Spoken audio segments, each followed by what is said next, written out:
good morning or good evening. I hope you are all always well. I'm Lulu. These are my daily stories. I hope you share the happiness with every adventure I have with my friend Marshmallow. Here we go. It all started at breakfast. Or rather, it was supposed to be breakfast. Lulu had announced boldly that she was making pancakes, and Marshmallow had taken this as a cue to flee the kitchen and hide in the sock drawer. Last time she cooked, the fire alarm had yelled for 10 minutes and the toaster became a minor celebrity on social media. But today, Lulu was determined. She dragged a chair to the counter, tied a superhero cape around her neck, for flavor, she explained, and declared, "Today, I shall master the ancient art of pancakery." Marshmallow watched from a safe distance behind the laundry basket. Lulu cracked eggs, mostly into the bowl, poured milk, mostly onto the cat, and sifted flour, which exploded like a snowy volcano across the kitchen. She stirred the batter with such ferocity that the spoon bent in half. "Marshmallow, take notes," she cried. "This is what brilliance looks like." Then she opened the pantry to grab cinnamon, and the wall of the pantry shimmered. Not like glitter. Not like sunlight. But like a wobbly, jelly-like doorway to somewhere else. Lulu squinted. Did I eat sugar or interdimensional portal dust? Marshmallow approached carefully and sniffed the glowing pantry. Then, without warning, he sneezed, and fell right in. "Marshmallow!" Lulu shrieked, tossing her bowl of batter over her shoulder.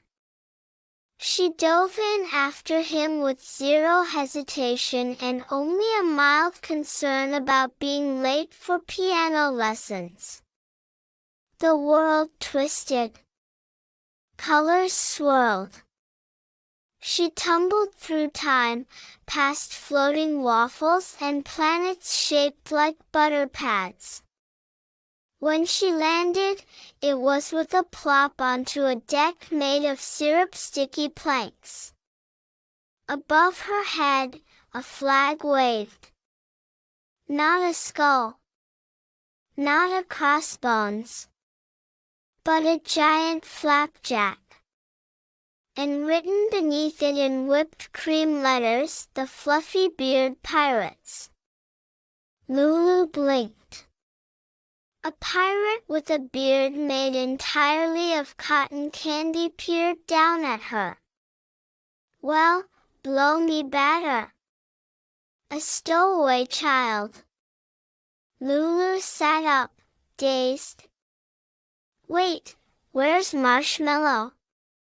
Just then, a dramatic meow echoed from the ship's crow's nest.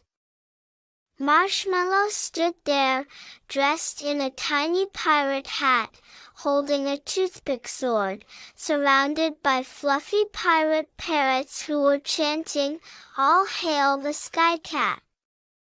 "Oh no," Lulu whispered. "He's gone native." Captain Fluffybeard, yes, that was his actual name, explained over a bowl of cannonball-shaped donuts that she had arrived in the year 1687, the Great Golden Syrup Age. "We sail the syrup seas, Searchin, for the lost Griddle Isles," he said proudly, "and your cat's now our mascot and first mate." Lulu narrowed her eyes. "He doesn't even like syrup." He does now, said Fluffybeard. He's got syrup in his soul. Lulu looked up at Marshmallow. The cat blinked, then slowly licked syrup from one paw like he'd always been meant for this. Oh boy! Things escalated quickly. By mid-afternoon, Lulu had been named ship cook's assistant, mainly because she had mentioned pancakes once, and was now frantically flipping batter onto a giant skillet that doubled as the mainsail. Marshmallow wore an eye patch and gave dramatic orders like, meow, which the crew interpreted as complex strategy. They discovered a floating island made of whipped cream. They fought off the dreaded banana bandits, a gang of monkeys in pajamas.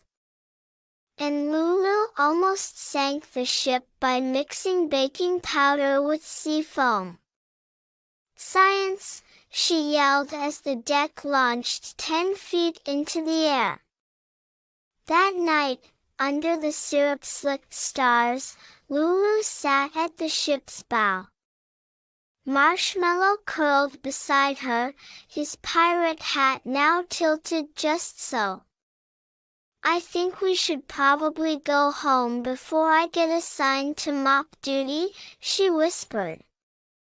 Marshmallow didn't argue. So they tiptoed to the pantry-shaped hole still floating in the air behind the dessert cannon.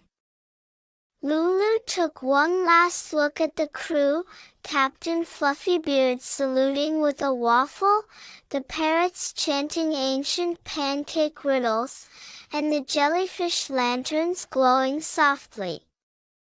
Then, hand in paw, they stepped through.